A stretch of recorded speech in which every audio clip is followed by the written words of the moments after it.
So I'm going to show you guys a tip for rough cutting lumber. First, you're going to drop the saw down and make a curve about halfway through the entire piece. And you're going to drop the blade in the back and lift it out while it's still spinning, and then finish the cut. Tell them why, Jeff. Well, we'll see here. We'll see. So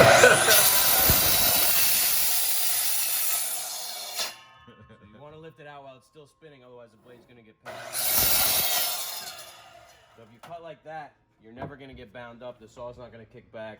You know, this lumber is rough and it doesn't sit against the fences square. So if you make a cut in the back, all of a sudden it pinches on the blade.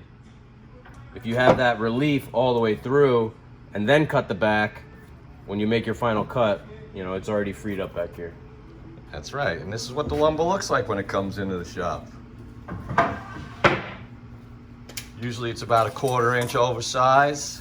Needs to be jointed and planed.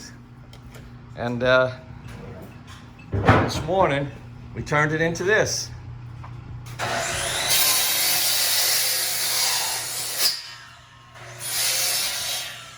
Be some random width white oak flooring. You know, we cut it oversized to length and trim it to fit.